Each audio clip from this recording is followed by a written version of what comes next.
notícia que hoje tem dominado as atenções é, sem dúvida, o derrubo por caças americanos de 2 aviões líbios em pleno Mediterrâneo. O incidente provocou um agravamento considerável das tensões naquela região, tendo o dirigente líbio, o coronel Gaddafi, acusado dos Estados Unidos de desencadear um ataque premeditado. A explicação de Washington é, porém, diferente. Para o governo dos Estados Unidos, tratou-se de uma ação de legítima defesa dos pilotos americanos perante o que descreveram como a atitude hostil dos caças líbios. De Washington, os pormenores com José Ricardo.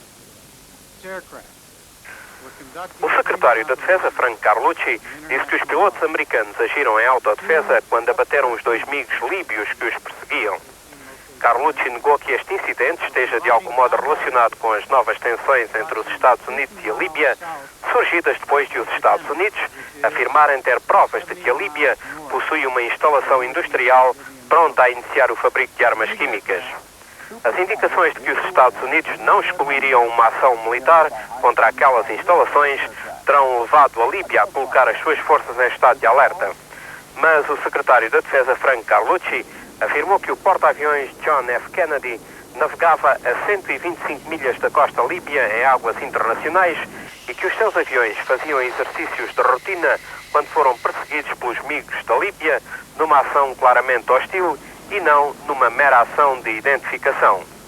Os aviões americanos efetuaram 5 manobras de diversão, incluindo a descida de 15.000 para 4.000 pés, antes de abrirem fogo contra os aviões líbios. Senadores americanos disseram ter recebido informações de que os pilotos americanos dispararam quando se aperceberam que os líbios estavam prontos a disparar. Durante a conferência de imprensa no Pentágono, Frank Carlucci sublinhou por várias vezes que as suas afirmações se baseavam em relatórios preliminares que nunca são 100% corretos. Os 2 pilotos americanos seguiram, entretanto, para Nápoles, onde darão conta pormenorizada do incidente na costa líbia. José Ricardo, para 24 horas.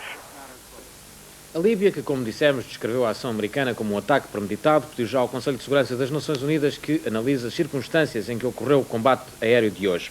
E apesar dos desmentidos americanos, o incidente veio agravar ainda mais o clima de tensão existente entre os 2 países na sequência das recentes acusações do governo e da imprensa dos Estados Unidos, segundo as quais a Líbia se prepararia para construir uma fábrica de armas químicas.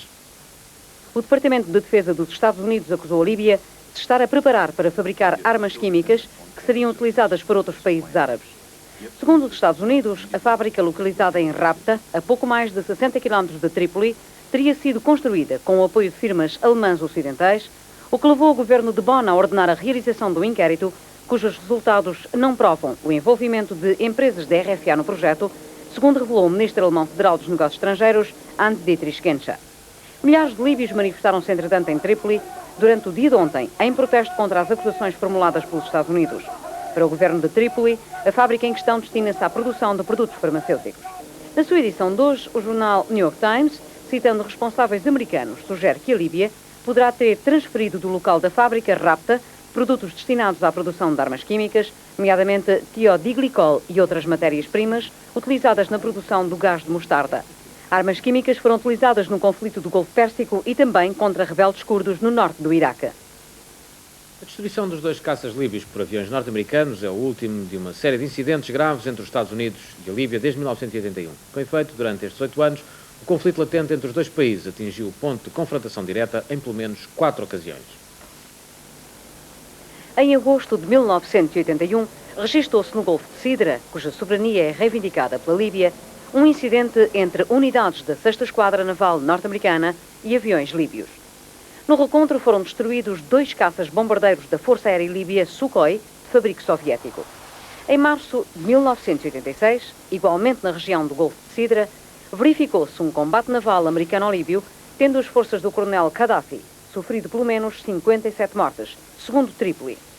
Em abril do mesmo ano, um atentado terrorista contra uma discoteca de Berlim Ocidental, frequentada por militares norte-americanos, provocou 2 mortos e numerosos feridos. A responsabilidade do atentado foi atribuída pela administração Reagan a terroristas pagos e armados pela Líbia. 10 dias depois, aviões norte-americanos F-111 partiram de bases na Grã-Bretanha para desencadear um violento ataque contra as cidades líbias de Trípoli e Benghazi, matando 37 pessoas e ferindo outras 100. Entre as vítimas mortais, contava-se, segundo Trípoli, a filha mais nova do coronel Muammar Gaddafi. Ainda no plano internacional, é de sublinhar a intensa atividade diplomática que está a ser desenvolvida para uma solução pacífica do conflito afegão. Hoje, o vice-ministro dos Negócios Estrangeiros soviético, Yuri Vorontsov, afirmou que Moscou está pronto a reconhecer um governo afegão formado com uma ampla base de participação. Vorontsov falava pouco depois de chegar esta tarde ao Paquistão, onde tem agendadas conversações com os rebeldes afegãos que lutam contra o regime de Cabul. Yuri Vorontsov, que hoje chegou a Islamabad proveniente de Teherão, onde manteve conversações com elementos dos rebeldes xiitas afegãos que combatem o regime de Cabul, disse que Moscou está pronto a reconhecer um novo governo, desde que constituído com uma ampla base de participação. O dirigente soviético desmentiu rumores de que o seu país estaria pronto para abandonar o atual presidente do Afeganistão. Vorontsov desmentiu ainda rumores anunciando a queda do atual governo afegão após a retirada total das tropas soviéticas do Afeganistão, que deverá estar terminado a 15 de fevereiro. O vice-ministro soviético iniciou contactos com a guerrilha afegã semana passada, tendo em vista a constituição de um governo para depois da saída do contingente militar soviético. No Paquistão estão sediados 7 grupos da guerrilha afegã, constituído por sunitas. Também hoje deixou Moscou um enviado especial do Ayatollah Khomeini. O Ayatollah Amoli foi recebido esta manhã por Mikhail Gorbachev, a quem entregou uma mensagem do líder espiritual iraniano, solicitando autorização para a realização de estudos e investigações sobre o Islão na União Soviética. Segundo a Rádio Teherão, captada em Paris, Gorbachev considerou que não há qualquer obstáculo para que os dois países possam cooperar com base nas suas tradições e princípios. Carlos Fino, boa noite. Há alguma possibilidade destas negociações que vão agora iniciar-se, amanhã suponho eu, de conduzirem à formação de um governo de unidade nacional no Afeganistão? Bom, é difícil prever o futuro a Deus pertence e o mais provável é normalmente aquilo que ninguém previu. Mas eu parece-me que as coisas encaminham nesse sentido, encaminham-se para haver uma base de entendimento entre as diversas forças afegãs que conduzam à substituição do atual governo de Cabul, depois da retirada soviética. Isso apesar das divergências existentes entre os vários movimentos rebeldes? Sim, que são, em alguns casos, profundas. Ainda não se sabe o que é que vai acontecer, mas eu penso que depois do entendimento entre as superpotências, portanto, entre Moscou e Washington, isso é fundamental e isso é decisivo para o comportamento das diversas forças no terreno. Depois desse entendimento generalizado para haver uma resolução dos conflitos regionais, esta é uma espécie de experiência inicial para que outros possam vir a ser resolvidos também no sul da África, no Médio Oriente. E, portanto, eu penso que há um entendimento global entre Washington e Moscou no sentido de não dar apoio excessivo às forças em presença para evitar que haja, a seguir à retirada soviética, uma guerra civil no Afeganistão. Portanto, essa hipótese parece afastada do teu ponto de vista, a possibilidade de haver um conflito interno grave, uma guerra civil depois da retirada? Penso que não é de todo afastada, porque as clivagens são bastante profundas. Para já, entre os 7 partidos ou as 7 forças, organizações que integram a resistência afegã que está localizada no Paquistão, 3 delas, por exemplo, apoiam o regresso do ex-rei ao Afeganistão, enquanto que as outras 4 mais fundamentalistas islâmicas recusam esse regresso do ex-monarca. Depois há também forças que vêm do Irão, são fundamentalistas xiitas, conseguir um entendimento que englobe também no próprio governo provisório que se forma a seguir à saída dos soviéticos. Alguns representantes do atual partido no poder, não é tarefa fácil, obviamente, e podem, em qualquer altura, surgir divergências que levem a confrontos. Todos eles rejeitam a participação do atual dirigente Najibullah nesse futuro governo. Sim, isso parece afastado. Aliás, já há quem avente a hipótese do atual partido, que é um partido de inspiração marxista-leninista, se transforme e dê lugar a um partido democrático, a um partido nacional, sem referências ao marxismo-leninismo e, como já hoje faz e aceita o Islão, também aceitaria a participação do capital estrangeiro e do próprio capital nacional na construção do país. Que balanço é que a União Soviética pode fazer destes 8 anos de presença militar no Afeganistão? Bom, o balanço dos mortos, que se cifram em mais de 13 mil, o que dá uma proporção idêntica àquela que os americanos tiveram no Vietnã, é um balanço pesado. O próprio Gorbachev chama à intervenção soviética no Afeganistão essa ferida aberta. Ainda há dias o porta-voz do Kremlin, quando comentava a designação deste Yuli Vorontsov, que vimos agora nas imagens, para tratar do problema. Disse que o problema afegão necessitava de um enfermeiro, de um grande enfermeiro para tratar da situação. Portanto, é uma ferida grave para a União Soviética. É sem dúvida uma derrota. É uma derrota no plano militar.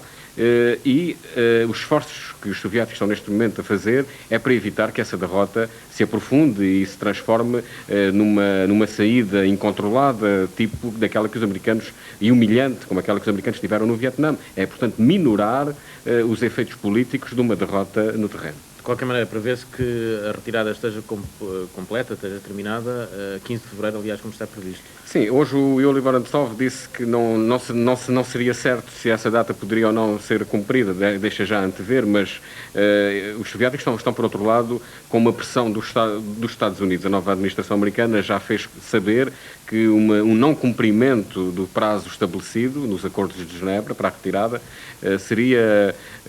projetaria uma pesada sombra sobre as relações soviético-americanas. Mas os soviéticos contrapõem que terá que haver um equilíbrio de interesses, que este é uma primeira resolução concreta e real de um conflito regional e que dela podem depender futuros entendimentos. Eu penso que este equilíbrio de interesses acabará por ser encontrado.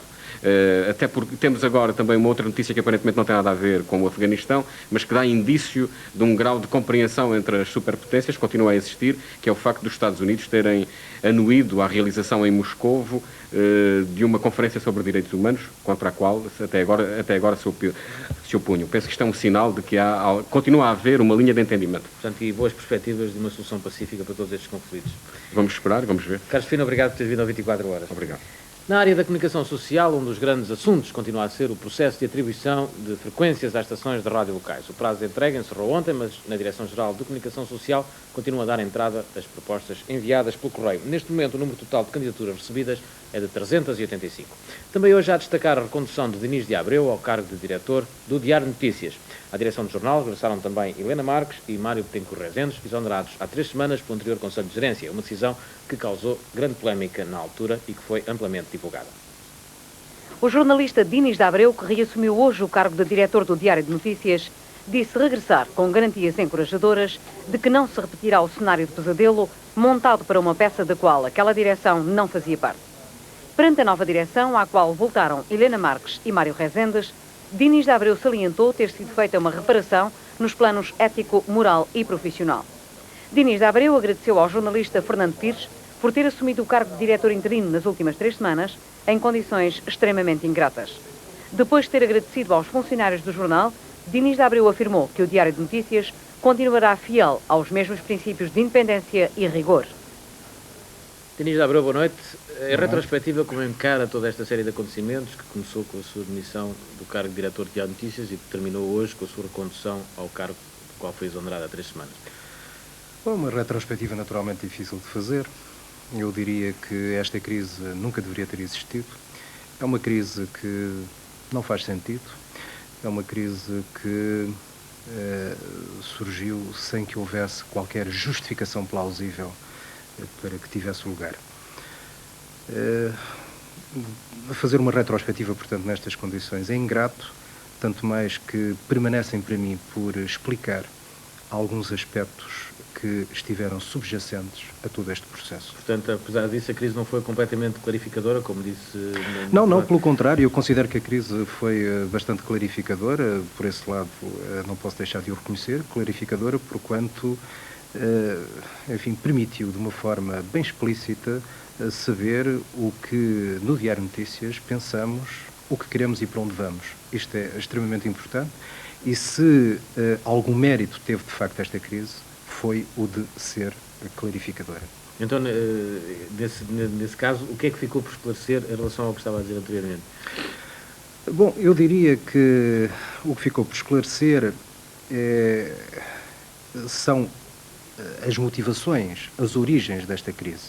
Ou seja, o que aconteceu posteriormente à crise no Diário de Notícias parece-me, como disse, suficientemente clarificador.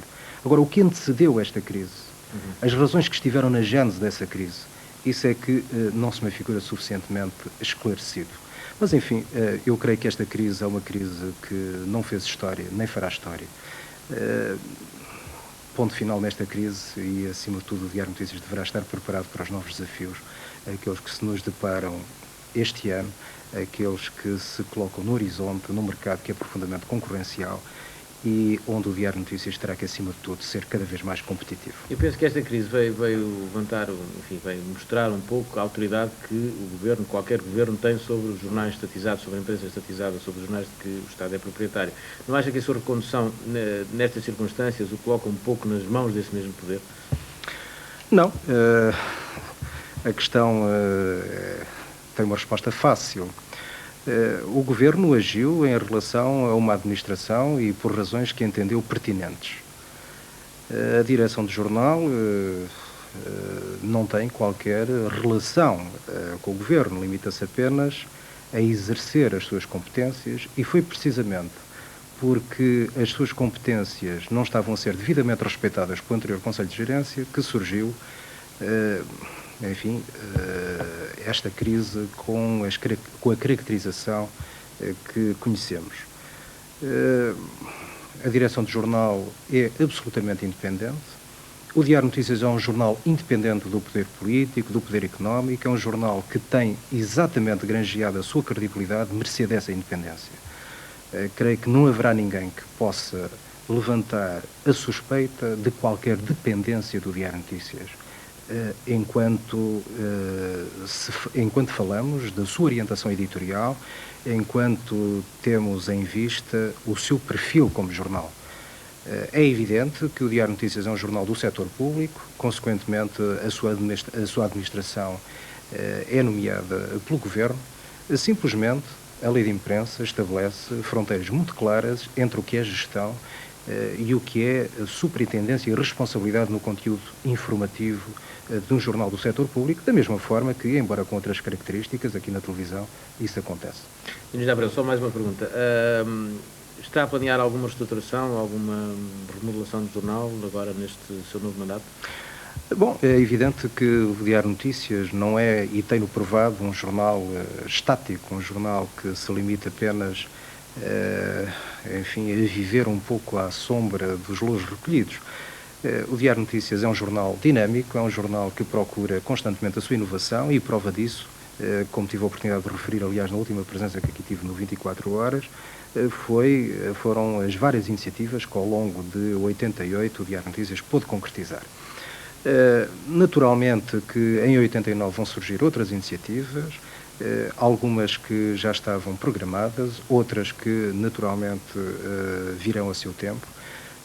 Enfim, penso que num mercado, como disse há pouco, de imprensa, onde todos os dias despontam novos projetos jornalísticos, onde a competição é cada vez maior, um jornal em instituição, um jornal de referência como o Diário de Notícias, não poderá naturalmente ficar parado no tempo, não poderá cruzar os braços, terá que ser suficientemente capaz de responder a esses desafios, terá que ser suficientemente capaz de, ao completar, como acontecerá em dezembro de 89, 125 anos de vida, ser suficientemente jovem, suficientemente ousado para se impor neste mercado e continuar como um traço de união, como um traço de referência na sociedade portuguesa. Portanto, este interregno de 3 semanas não vai significar nenhuma alteração de linha De modo algum, este interregno, como disse, isso, enfim, foi apenas um interregno, foram 3 semanas que tiveram o seu significado próprio, simplesmente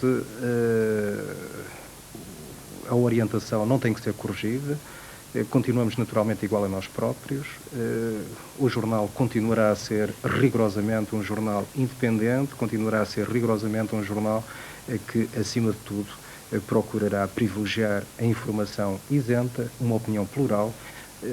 Não temos, portanto, que fazer qualquer correção em relação à orientação até agora seguida, teremos apenas que procurar, dentro da orientação que temos seguido, melhorar, aperfeiçoar e sermos inovadores.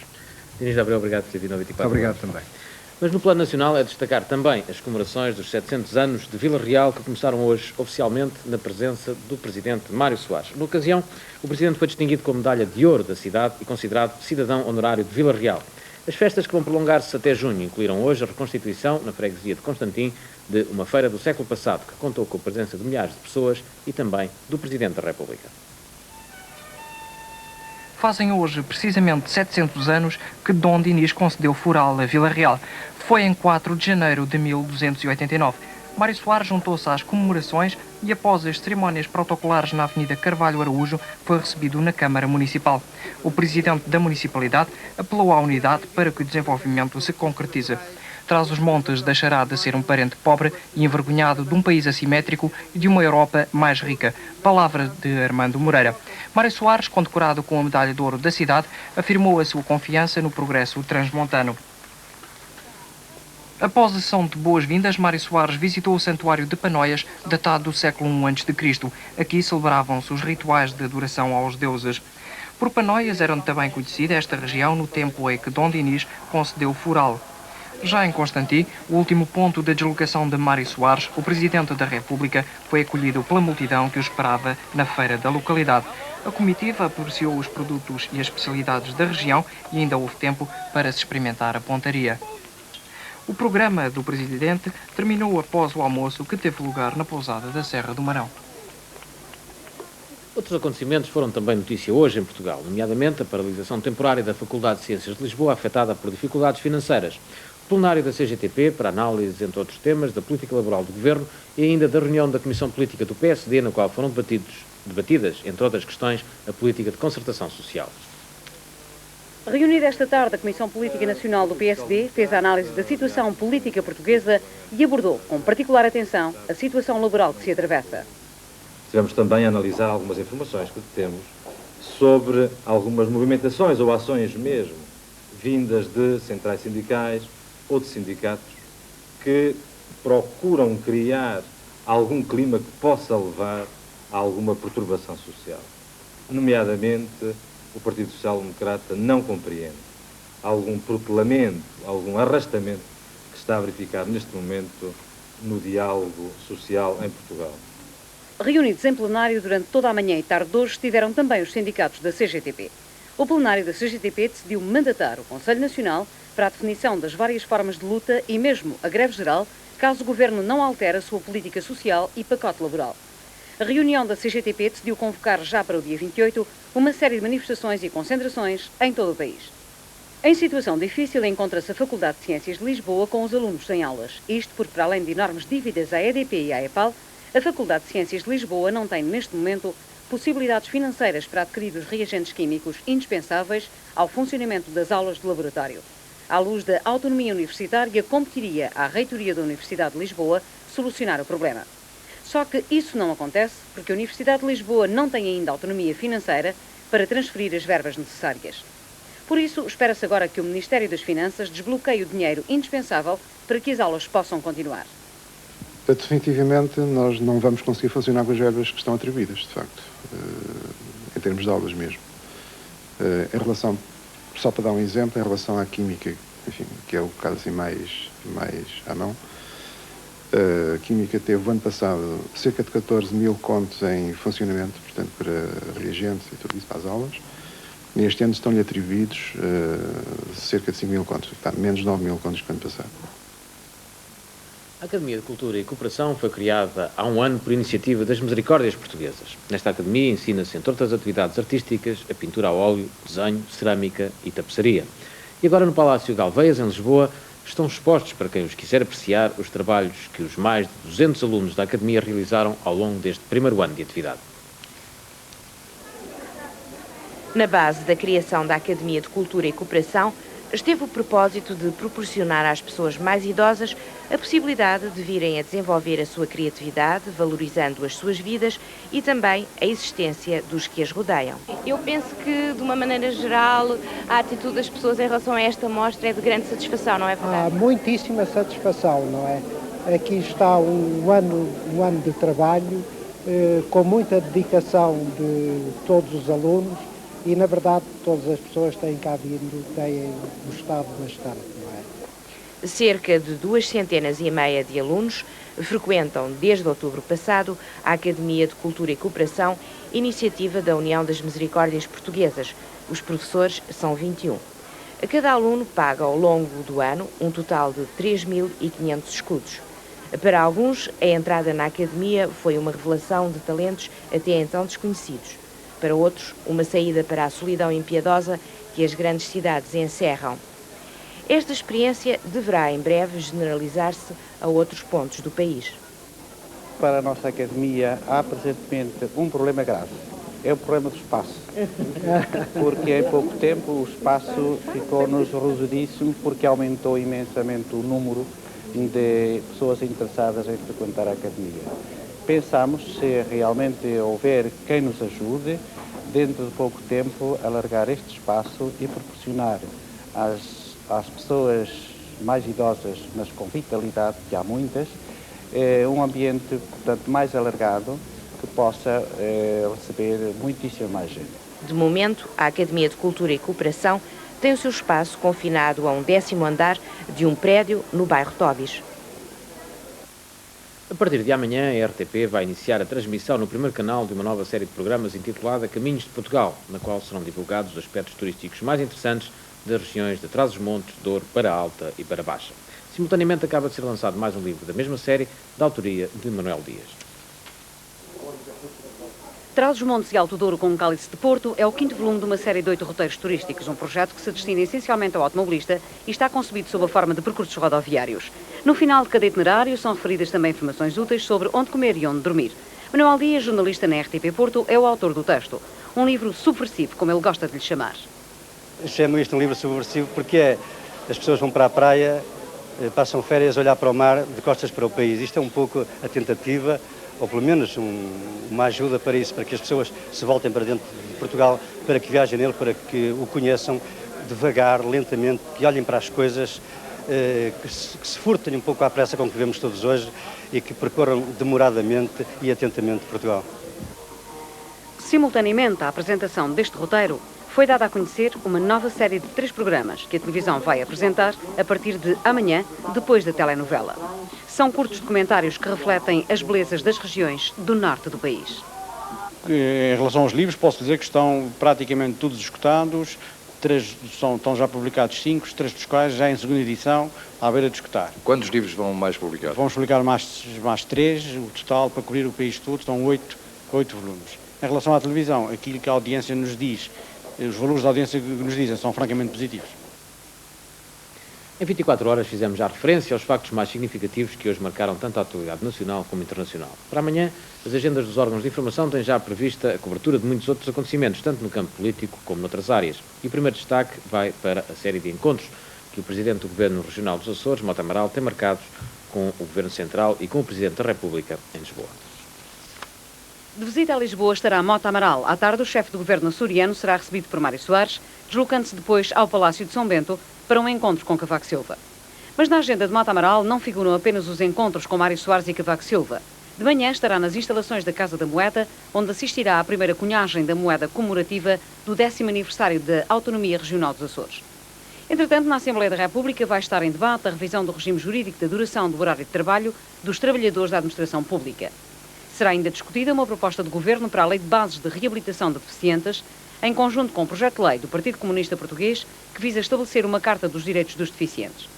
Na atualidade laboral, destaque para uma conferência de imprensa promovida pela Federação Nacional dos Professores para divulgar as conclusões da última reunião do Conselho Nacional daquela organização sindical. Referência ainda para uma reunião dos sindicatos do setor estatal dos transportes da UGT para debater a possibilidade de convocação de uma greve nacional nas empresas do ramo e, por último, para um encontro que amanhã vai ter lugar no Palácio das Laranjeiras entre o Ministro Couto dos Santos e uma delegação da Comissão Nacional de Jovens da CGTP. Finalmente, fica ainda a saber que nos escaparates poderá encontrar 3 novos livros. O Sangue da Esperança, da autoria de Samuel Pizar, obra prefaciada por Mário Soares. Poética dos Meios e Arte, de Meli Castro. E, por último, Praia Nova, de Matilde Rosa Araújo. Fechar esta edição de 24 horas, uma referência ainda às previsões do estado do tempo para amanhã. De acordo com as informações do Instituto de Meteorologia e Geofísica, no continente tudo vai continuar sensivelmente na mesma, ou seja, céu limpo, temperaturas baixas e condições para a formação de neblinas, nevoeiros e geada, em especial nas regiões do interior e ainda em Trás-os-Montes e Alto Douro. Para a Madeira, as previsões são de céu pouco nublado e para os Açores, além de tempo encoberto, esperam-se também aguaceiros fracos e pouco frequentes. Esta foi a informação que a equipa de 24 horas recolheu hoje para si. Em nome de todos os que participaram na preparação desta edição, uma boa noite, até amanhã.